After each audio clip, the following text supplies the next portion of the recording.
premièrement, les consultations politiques entre les deux pays doivent augmenter. Deuxièmement, les entreprises portugaises doivent et peuvent s'installer encore plus au Maroc. Tout le Maroc est un chantier actuellement. On a beaucoup de grands projets dans toutes les régions du Maroc.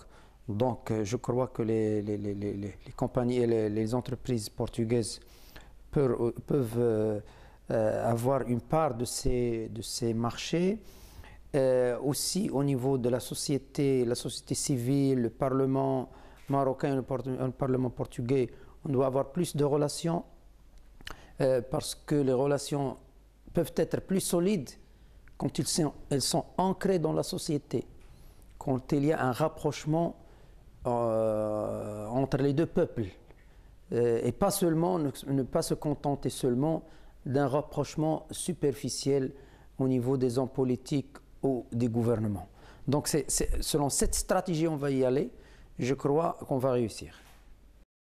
Je crois qu'après les élections du Maroc, d'abord le Maroc a su faire sa transition démocratique, faire ses réformes politiques dans le cadre de la stabilité et dans le cadre des institutions.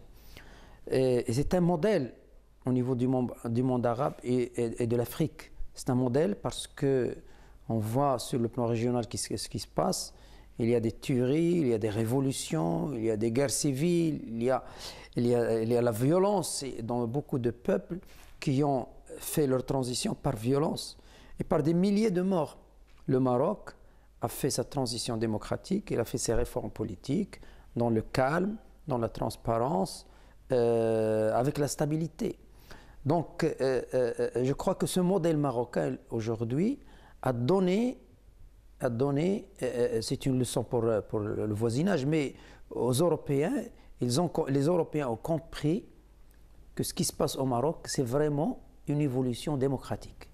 Et si cette évolution démocratique aboutit à ce qu'un courant politique ou un courant de la société soit dans le gouvernement, mais c'est le jeu de la démocratie. C'est le jeu de la démocratie. Et puis, dans un pays comme le Maroc, qui fait ses avancées démocratiques, on ne va jamais tolérer que des extrémistes soient, c'est-à-dire au devant de la scène politique. Ni les Marocains, qui sont connus durant toute l'histoire qu'ils sont modérés, par leur modération, par leur calme, par leur sérénité, ils ne vont jamais accepter des dérives. Donc, c'est un courant pour parler de notre parti de PJD, Parti de la Justice et Développement, c'est vrai, un parti. Moi, j'ai toujours réfuté le mot islamiste. Je dis toujours, c'est pas un parti islamiste, mais c'est un parti à référentiel islamique, à l'image un peu des chrétiens démocrates ou des socio-chrétiens en Europe ou dans d'autres pays. Donc, c'est vrai, on se base sur des valeurs, nos valeurs de la société marocaine, des valeurs religieuses, mais dans la modernité, et on ne voit pas de contradiction entre valeurs musulmanes et modernité, entre valeurs musulmanes et démocratie. Donc, je crois qu'actuellement, avec tous les contacts qu'il y a eu depuis le début de la constitution du nouveau gouvernement, jusqu'à maintenant, avec des chefs d'État, avec des ministres des Affaires étrangères, des ambassadeurs, etc., des pays européens, ils ont compris que c'est un jeu démocratique, ce sont des réformes politiques et que ce courant qui est actuellement au gouvernement est un courant moderne et qui s'inscrit dans la modernité, mais dans le cadre des valeurs de la société marocaine. On est là pour faire une coopération, pour initier une coopération avec tous les amis du Maroc, et sans doute l'Union européenne joue un rôle très important dans ce sens, et une coopération économique et sociale pour surmonter ces difficultés existantes et dans le nord et dans le sud. Et je le dis toujours à mes amis européens, c'est vrai, le Maroc a besoin de l'Union européenne, mais aussi l'Union européenne a besoin du Maroc. Chacun a besoin de l'autre. Le Maroc, avec ses relais au niveau du Maghreb, c'est relais au niveau du monde arabe et musulman, c'est relais au niveau de l'Afrique, il peut servir à beaucoup de choses pour l'Afrique, pour l'Europe. Et l'Europe aussi peut aider le Maroc dans cette conjoncture. Donc chacun a besoin de l'autre. Ben, notre demande est toujours là. On demande à être membre observateur auprès de cette organisation. Je crois que le Portugais nous soutient et beaucoup d'autres pays. Donc on a encore besoin de ce soutien pour être définitivement membre observateur. C'est tout. Ça prouve la volonté du Maroc à avoir des relations privilégiées avec le Portugal.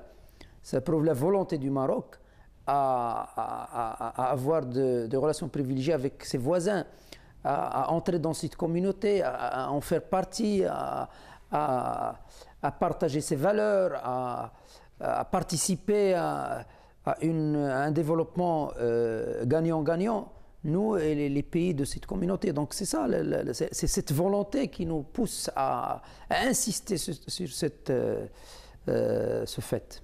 Et si la communauté refuse le statut d'observateur du Maroc? Je ne crois pas qu'ils vont refuser. Ben, premièrement, malheureusement, on était très déçus. On est très déçus que le Conseil de sécurité a échoué à prendre une décision en ce qui concerne la Syrie. Le Maroc a pris la responsabilité, en étant le seul pays arabe membre non permanent du Conseil de sécurité, à soumettre au Conseil un projet de résolution concernant la Syrie. Malgré le soutien des pays arabes, malgré le soutien de beaucoup de pays occidentaux, dont le Portugal d'ailleurs. Mais malheureusement, ça n'a pas abouti. Il y a des pays qui ont utilisé le droit de veto pour que cette résolution ne voit pas fin.